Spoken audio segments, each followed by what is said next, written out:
Hello guys, कैसे आप सभी लोग। आप सभी का स्वागत है आर लाइफस्टाइल 2022 में। और आज मैं आपके लिए टॉपिक लेके आया हूँ कि सुकूना को किंग ऑफ कर्सेस क्यों कहा जाता है, मतलब कि उसे श्रापित तकनीकों का राजा क्यों कहा जाता है। तो आज मैं आपको उसके बारे में उसकी सारी की सारी डिटेल बताऊंगा।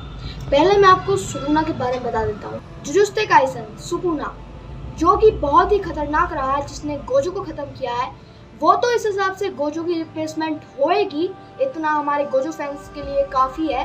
तो अब मैं आपको सुकूना के बारे में बताता हूँ। सुकूना एक बहुत ही तगड़ा बंदा, ठीक है, जो कि किंग ऑफ कर्सेस बुलाया जाता है। तो आज हमारा टॉपिक वही है कि उसको किंग ऑफ कर्सेस क्यों कहा जाता है। अब हम उसकी श्रापित तकनीकों के बारे में बात कर लेते हैं, मतलब कर्स टेक्निक के बारे में बात कर लेते हैं। सबसे पहली और सबसे तगड़ी टेक्निक जिसे कहते हैं डोमिन एक्सपेंशन, मतलब कि उसका डोमिन एक्सपेंशन इतना तगड़ा है कि उसका ना कोई बैरियर है और आप उससे बिल्कुल भी बाहर नहीं जा सकते। और ये सबके पास होता है, मतलब कि वो अपने डोमिन एक्सपेंशन का साइज छोटा बड़ा कर सकता है। मांगा में आपने देखा होगा कि गोजो ने भी कर लिया था, लेकिन बहुत सारे ऐसे जादूगर हैं जो अभी भी इसको नहीं कर पाते, जैसे मैगुमी फुशिगुरु और भी बहुत सारे। यूटा कर लेता है क्योंकि उसके पास रानी है भाई, रिका।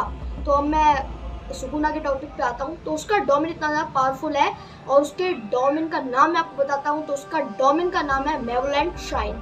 वो बहुत ही ज़्यादा खतरनाक डोमिन है। अगर उसके अंदर एक बारी फंस गया कोई बंदा, तो उसके आसपास जितनी भी चीज़ें हैं, मतलब कि बिल्डिंग्स, ब्लॉक्स, पत्थर, वो हर चीज़ को काट सकता है, मतलब चीर सकता है।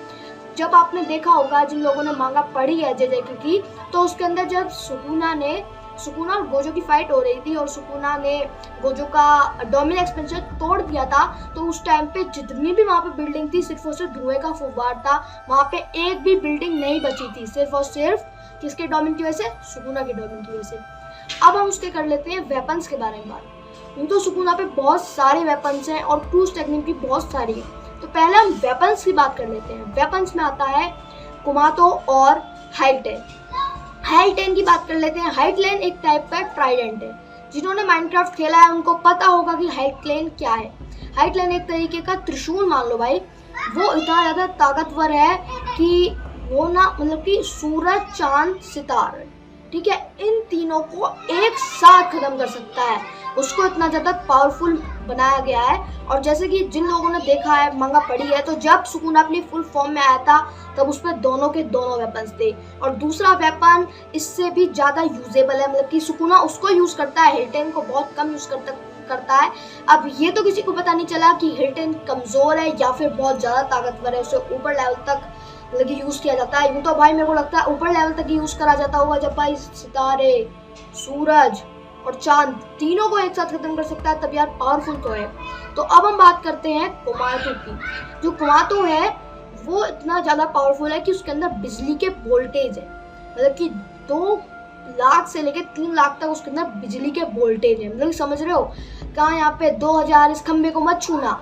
और भाई अगर वो 3 लाख वाला वोल्टेज किसी के लगेगा तो उसकी क्या हालत हो जाएगी, ये आपको पता ही है। तो इसलिए सुकुना को बहुत जगह जाना जाता है और सुकुना के कुछ रियल इंसिडेंट्स भी हुए हैं, वो मैं आपको किसी और वीडियो में बताऊंगा। लेकिन अभी आप सुकुना के बारे में जान लो। तो ये सुकुना की कुछ कर्स टेक्निक्स थी।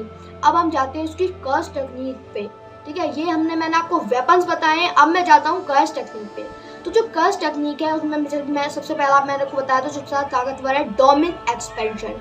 डोमिन एम्पलीफायर भी एक चीज़ है, लेकिन वो थोड़ा सा, उसको बस ये मान लो कि डोमिन एक्सपेंशन को थोड़ा सा और तगड़ा बना दिया गया है, उसे डोमिन एम्पलीफायर कहते हैं। और उसको सुकुना तब यूज़ करता है जब वो कहीं फंस गया है, वो दोनों की दोनों चीज़ें उसको एक साथ यूज़ करनी है। जिन्होंने मांगा पढ़ी है उनको डोमिन एम्पलीफायर भी पता होगा। ये एक तरीके का सुकुना को समझाने का मेरा तरीका है जो मैं आपको बता रहा हूँ।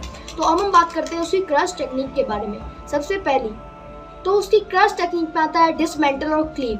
तो मैं अगर आपकी बात करूँ डिसमेंटल को, तो वो एक तरीके का स्लैश कट भी है। मतलब ये जो स्लैश कट है वो उसको बिल्कुल ख़त्म कर देता है। मतलब कि ना रिक्रिएशन की पावर काम आती है, ना आपको किसी चीज़ को कटर कर सकते हो। जैसे कि मांगा में जब गोजो को मारा गया है, तब उसको भी स्लैश कट की तरीके से मारा गया है, क्योंकि उसका आधा ख़त्म हो चुका है। और भाई आपने भी बहुत सारी जगह देखा होगा कि सुकुना के पास स्लैश कट का इतना तगड़ा वो है कि वो पूरी की पूरी धरती को बीच में से काट सकता है। इतना खतरनाक है उसका स्लैश कट। और वहीं अगर मैं बात करूँ क्लीव की, तो क्लीव तरीके का उसका टारगेट समझ लो।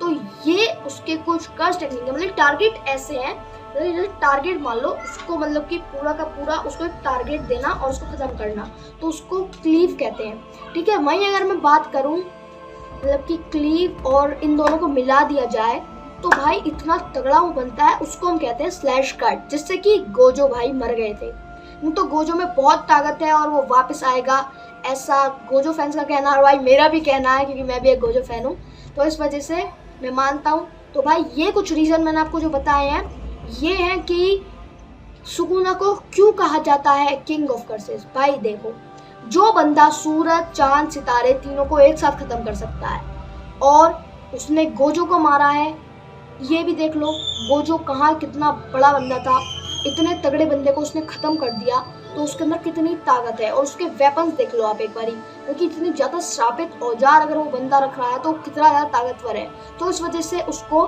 कहा जाता है किंग ऑफ कर्सेस। तो ये था कुछ रीजंस और ये थी कुछ इन्फॉर्मेशन सुकुना के बारे में। तो इतना पावरफुल है वो, इस वजह से उसे कहा जाता है सुकुना किंग ऑफ कर्सेस। तो ये यहाँ पे मेरी वीडियो ख़त्म होती है और आपको मैं ऐसे ही नई एनिमी की इन्फॉर्मेशन और रीजंस और कंपैरिजन लाता ही रहूँगा। तो ऐसे ही मेरी वीडियो को लाइक कीजिए, सब्सक्राइब कीजिए और बेल आइकन दबाना बिल्कुल मत ना भूलना। तो भाई अब हम एक और नई वीडियो के साथ मिलते हैं। Tata, good bye.